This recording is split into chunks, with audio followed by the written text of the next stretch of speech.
Tonight on Reporting Scotland, a Glasgow man who says he suffered years of sexual abuse, including during a football trip to England, speaks of his ordeal. Telling you that you weren't a bad person, you were a good person, all part of the grooming process. And then on to sitting on the knee, and then other sexual activity that, I'm not quite comfortable talking about that. Also on the programme, a fifth complaint is made against Scotland's Chief Constable, Phil Gormley. A flight to Inverness makes an emergency landing in Belfast after technical problems with the plane. And welcome to the Alex Salmond Show. We get reaction to the announcement he'll be hosting a show on Russian state TV. And is it Hampden no more? Football bosses cast doubt on future games at the stadium.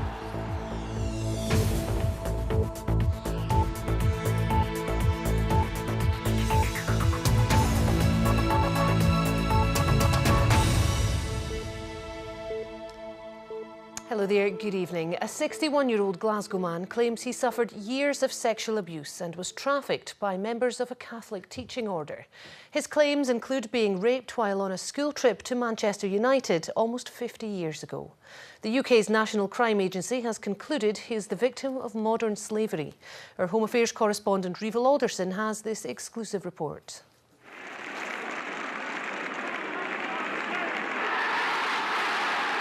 In the late 1960s, George Best, Bobby Charlton, Scott Ian Ewer made Old Trafford the theatre of dreams. But for one Glasgow boy, it was part of a nightmare of abuse.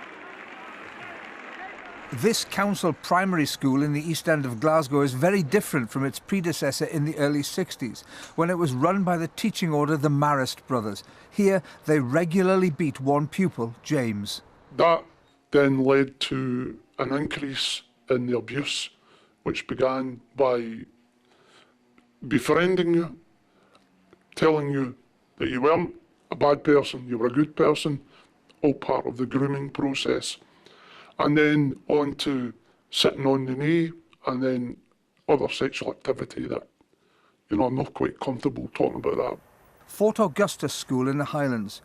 From secondary school in Glasgow, James says he was trafficked here by the Marist brothers to the Benedictine order to be abused. Well, I realise now I was trafficked. I didn't realise that at the time, but there is a link between the abuse in the primary school, the Marist brothers, a link to the Marist brothers sending me to Fort Augustus and Pluscarden, to the Benedictines, and the Marist brothers then sending me to the football clubs. One of those football clubs was Manchester United, where James and other members of his school football team toured the stadium and played matches at the training ground. Aged 12 or 13, he had visions of becoming a Manchester United player, but in the hostel where they were staying, he was raped. It was non-consensual sex, adult and a child. But the reality of this is that the abuse that happened as part of the football journey, I didn't even realise was abuse, because there was an initiation ceremony that meant I was having to, in my opinion, be part of a process that I shouldn't have been involved in. Because you thought that you had to?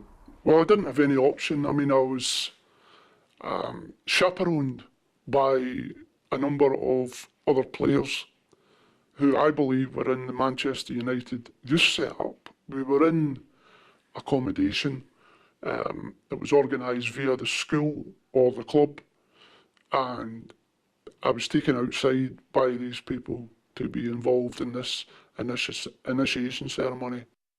In a statement, Manchester United said it had no knowledge or records of any allegations of this nature. It added, if we're provided with further details and they allege involvement of anyone connected with the club, we will of course investigate further and involve all appropriate authorities.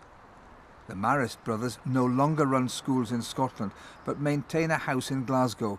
In a statement, the order's lawyers said the allegations in question were investigated by the police, and the Scottish Catholic Safeguarding Service confirmed our clients have done all that is possible regarding the allegations made. But tonight, BBC Scotland can reveal the UK's National Crime Agency has accepted James was trafficked almost 5 decades ago. After an investigation, the Modern Slavery and Human Trafficking Unit has concluded he was a victim of modern slavery. James says despite what has happened to him, he maintains a strong Catholic faith. But he says he wants his story to be heard so that other survivors of abuse can take the courage to come forward and to have that abuse acknowledged and an apology issued to them. Rival Alderson reporting, Scotland, Glasgow. The Scottish Police Authority has confirmed it's considering another complaint against the Chief Constable Phil Gormley. It's understood to have been made by a civilian worker with Police Scotland and is the 5th to be sent to the authority. Mr Gormley is currently on leave of absence and the SPA has confirmed this will be reviewed at the beginning of December. Aileen Clark joins me now with more. So Aileen, where are we with these complaints? Well, these complaints are effectively bullying allegations. Now, 3 are being investigated by the Police Investigations and Review Commissioner, PIRC is what we call it for short. And these 3 complaints were each made by police officers and each one, if proved, would amount to gross misconduct. Now, it was actually PIRC's inquiries into those complaints that was when this latest allegation came up and they brought it to the attention of the Scottish Police Authority. Now, the other complaint, like this recent one, was made by a civilian staff member and that's being looked at via a sort of internal inquiry at Police Scotland. That one's not gone to PIRC. Now, what's going to happen with this 5th one, this most recent one, whether that's going to be dealt with internally or whether it's going to go to PIRC for investigation, we don't know that yet. But the leader of the Scottish Liberal Democrats, Willie Rennie, has said tonight that he's quite concerned about the length these investigations are taking at what's a really important time for the police service in Scotland. Police Scotland is only a few years old. It's still got real teething problems at the heart of the organisation. We've just heard this week about the call centre operation. We've got problems with IT, we've got problems with the resources on the ground as well. That's why we need to have a speedy investigation. We need to get to the bottom of what has gone on with the Chief Constable so we can get some clarity and some permanent leadership at the top that's able to plan for the future. Well, I put that to PIRC, could you not be doing these investigations a bit speedier, in effect? And what they've said tonight is that a substantial number of witnesses required to be interviewed as part of each investigation to ensure that these matters are rigorously explored. And it's important that the quality of these investigations are not compromised by speed. So I think that's a no. And of course, Phil Gormley is still on leave of absence at the moment. That's right. Phil Gormley is still on leave of absence. That was granted to him by the Scottish Police Authority back in September after 2 bullying complaints were raised and he asked for this leave of absence. Now, I understand that there was a discussion at the Scottish Police Authority last week about whether to continue with this leave of absence or whether there should be a suspension. They decided that a suspension was not appropriate and they would continue with the current arrangement, but that will be reviewed again at the beginning of December. And Phil Gormley, of course, has previously denied these allegations. OK, Aileen, many thanks. A Romanian national who raped a 14-year-old girl outside a supermarket in East Renfrewshire has been jailed for 9 years. 20-year-old Samuel Chornai was convicted of attacking the girl in a car park in Barrhead in August last year. Andrew Black reports. This is Samuel Chornai, fuelled by alcohol and captured on CCTV in the moments before he raped a young girl in Barrhead. He's seen drinking from the glass beer bottle he broke and held to the 14-year-old's throat before he sexually assaulted her. Samuel Chornai arrived in Scotland from his home country of Romania just 3 weeks before he carried out the attack. On the 7th of August last year, the girl had cycled to this branch of Asda to buy sweets. 20-year-old Chornai spotted her and deflated one of the tyres on her bike when she went in. As she left the supermarket on foot, he followed her to a nearby car park. He then threatened the 14-year-old with the broken glass and grabbed her hair before forcing her into some bushes where he raped her.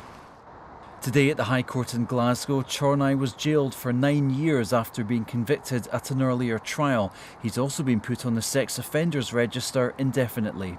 Sentencing Chornai, Judge Kenneth McKeefer told him this was a disgusting and disgraceful sexual assault on an entirely innocent and unsuspecting 14-year-old girl who was out cycling on a quiet summer's evening. He added, "This appalling attack also has a sinister edge to it. I am clear on the available evidence. This was no chance encounter. It was planned and premeditated."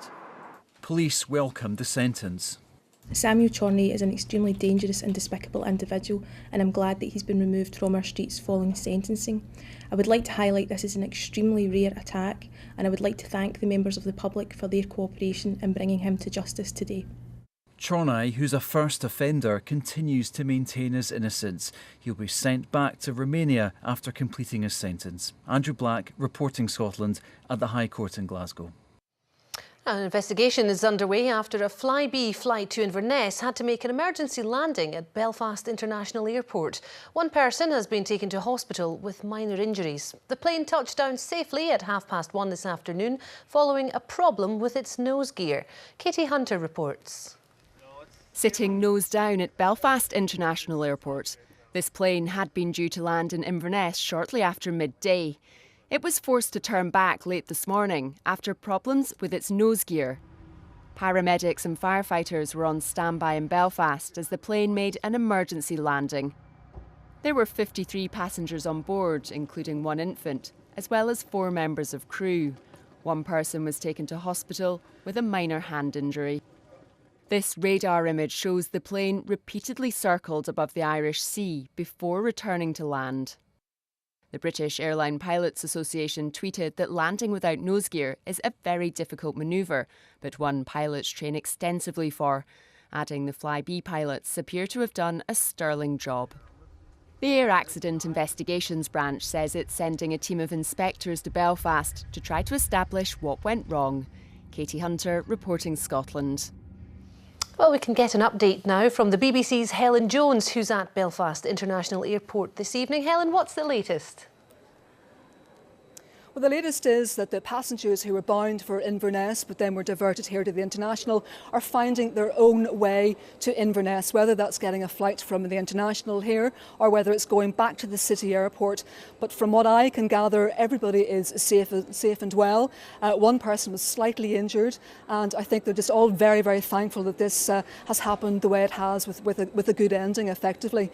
And people now know that we know that it's good, that, so everything's good. Helen, many thanks. Teaching unions to stage a series of one-day strikes as it steps up its dispute over pay and conditions.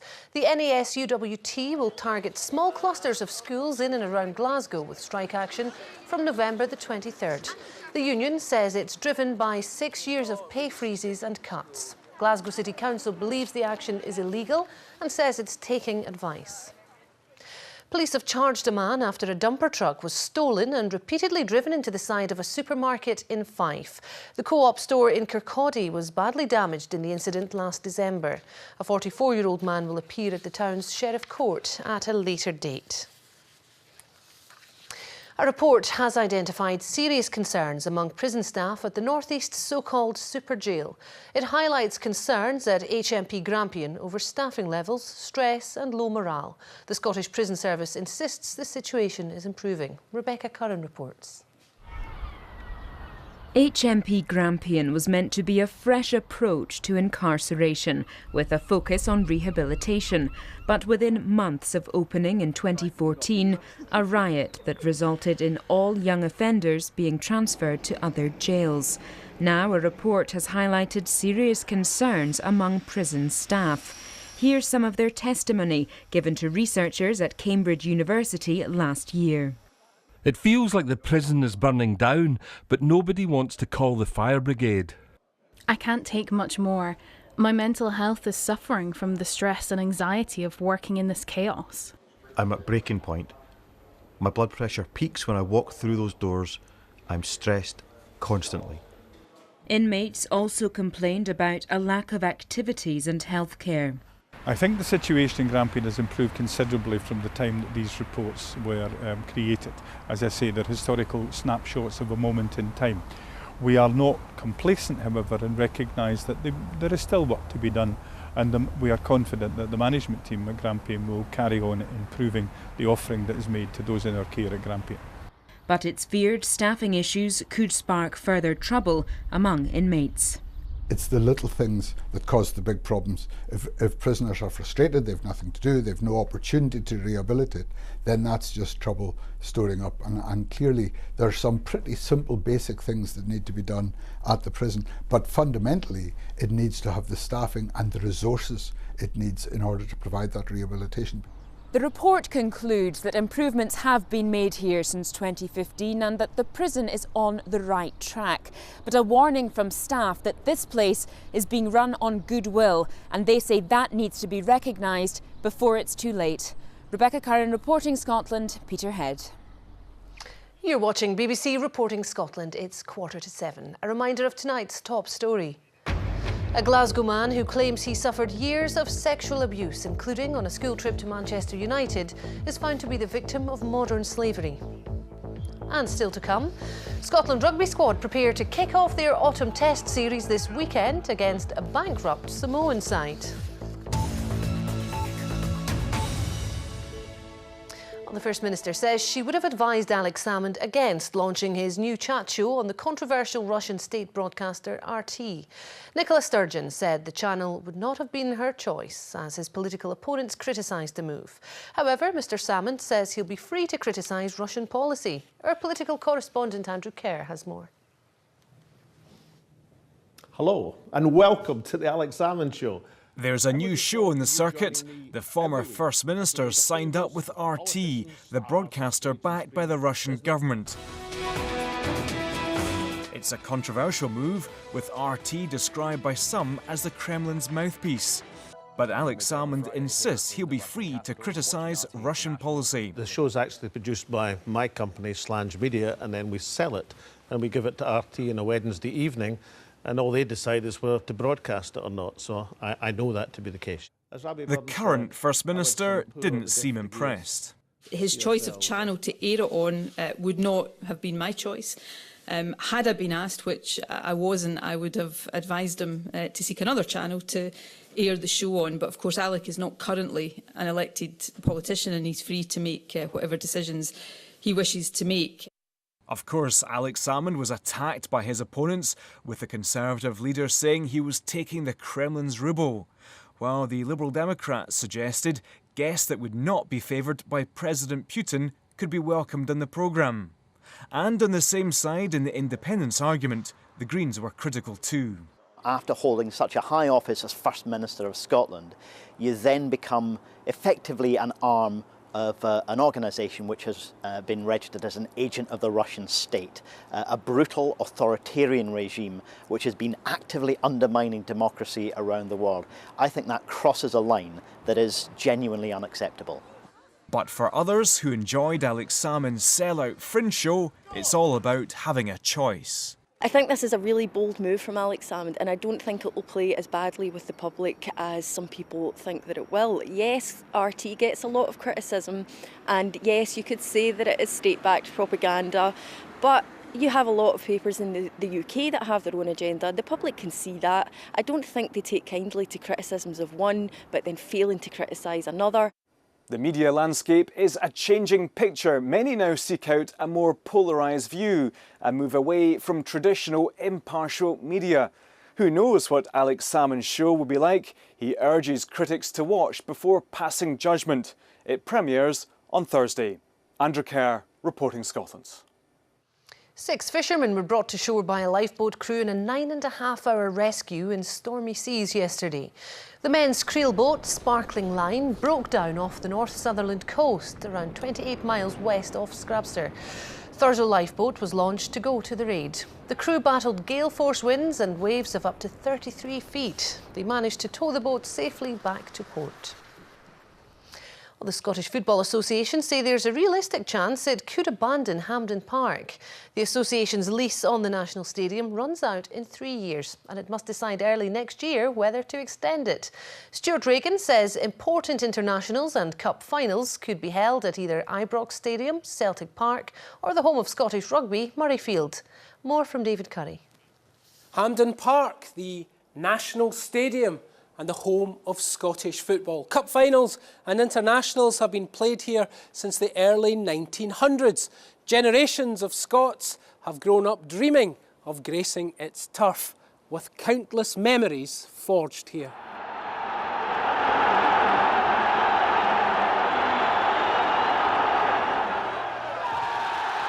But is the famous Hampden roar soon to be silenced? It'll come down to cost and funding. In order to successfully run a national stadium, you need to be able to afford to maintain it, repair it, and obviously operate it as well. So, all of those factors will feature in our analysis. Other options being analysed are using Rangers Stadium at Ibrox or Celtic Park. Perhaps both, perhaps in rotation. Playing at Murrayfield, the home of Scottish rugby, is also a possibility, as Hearts have been doing for some of this season. I think they should keep Hampden for the cup finals, but I would move the national games to all over the country. I think that's the way forward for it. I think it gets people from Aberdeen and Dundee in the north of Scotland to see the national team. I think that's important. Call me an old traditionalist. Played at Hampden, the old Hampden won a cup with Aberdeen. The new Hampden with Rangers in Scotland, and then with Ross County winning the cup there. So it's got so many good memories for me. It's a good stadium when it's full and the atmosphere's there. Yeah, it's a wee bit away from the park, but so is Murrayfield. The Tartan Army watched the national team play the Netherlands last night at Aberdeen's Pittodrie Stadium. How do they feel about leaving Hampden for good? From my perspective, it's a nightmare to get to, and you're so far away from the pitch. It's never full, so no atmosphere or anything like that, so it's never full. To be honest, I'm going to say I've none against Hampden. It's a good enough stadium, it's good enough to go to like. Hampden will host 4 matches at the 2020 European Championship finals. That might turn out to be the curtain call for the national stadium. David Curry, reporting Scotland, Hampden Park. Now, the Scotland rugby squad kick off their autumn test series tomorrow, and they're facing a side who don't have their troubles to seek. Samoan Rugby Union has been declared bankrupt by the country's Prime Minister. But one Scotland player believes that might just spur the opposition on. Here's Jane Lewis. An early taste of Murrayfield for the Samoan squad, training ahead of the first of their autumn tests. It looks like business as usual, but is it? 2 days ago, Samoan rugby was declared bankrupt by the country's Prime Minister, sparking fears for the future of the sport. If there's anything, it has really brought the team a lot tighter together. But, in terms of that announcement, it doesn't really bother us because we're getting paid. Our union have always struggled financially. The World Rugby has helped us a lot, but still there is an ongoing need for finance backing. Away from money woes, and Scotland ran out narrow winners when the sides met 2 years ago in the Rugby World Cup. It'll be a penalty kick to Scotland. And it was another close battle the last time the sides played in Scotland. Similar is expected tomorrow, despite the visitors' financial troubles. Things like this bring players together, and I'm sure it'll spur on. They want to make a point. That they're a nation that should be playing rugby at the top level. So I think it'll make them a stronger team. Currently, Samoa are 16th in the Rugby World Rankings. They've competed at every World Cup since the tournament started. And along with fellow Pacific Island countries, Tonga and Fiji, they've produced some exciting rugby talent. And hopes are high that that will continue amid these troubled times. The amount of Fijian players, Tongans and Samoans that are playing in Europe now and playing at a high level and are showing their outstanding ability has really increased over the years, and they're a huge part of the worldwide game of rugby. So plenty of sympathy and support for Samoa, although for 80 minutes tomorrow that will surely be on hold. Jane Lewis, reporting Scotland. Judy Murray collected her OBE at Buckingham Palace earlier for services to tennis, women in sport and charity. She's the 3rd member of her family to be honoured. Her sons Andy and Jamie have a knighthood and an OBE respectively. Now, last night we brought you the story of the snake spotted in a hire van, which quickly disappeared again. Well, after further searches this morning, Mushu, the 4-foot corn snake, was found hiding behind the plastic seatbelt holder. She's now been reunited with her owner. Time for a look at the weather forecast now with Gillian. Thank you, Katrina. Good evening to you. We've had a wee taste of winter this week, and the cold weather set to continue over the weekend. We'll have frosts by night. We'll have some wintry showers, especially across the north, but some glorious spells of crisp November sunshine in the mix as well.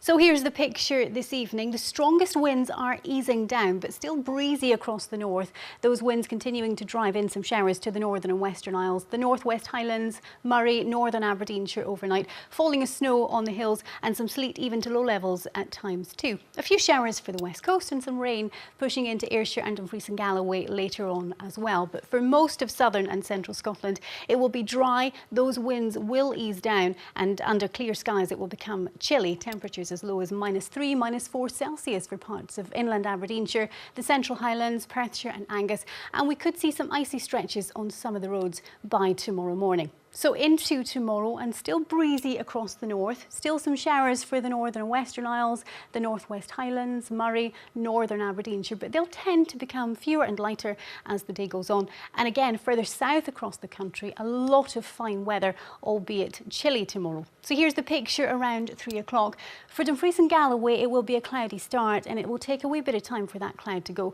but it will go. Some lovely sunshine for the borders, for the central belt, Fife, up into Perthshire and Angus, southern Aberdeenshire. 1 or 2 showers flirting with the Banff and Buchan coast, a few showers for the Northern Isles, the Northwest Highlands, and winds for the most part lighter than today, so a better feel for most, but it will still be breezy in the far north and northeast, so a chilly feel here. And across the hills tomorrow, quite a contrast north to south. So for northern ranges, there will be snow showers, temperatures -2, -3 Celsius across the tops, significant wind chill. There will be some bright spells in between the showers, but by far the best of the conditions will be across more southern ranges. Cracking visibility, some good spells of sunshine, though once again, you'll have to factor in that wind chill. As we head into tomorrow evening, temperatures fall away quite readily. It will be a chilly evening and night. And then as we head overnight into Sunday, a slight shift in the wind direction. It becomes more northerly. We're pulling in air direct from the Arctic, so a very cold feel to things. And we'll see some sleet and snow even to low levels across the north, perhaps some hail and thunder in the mix as well.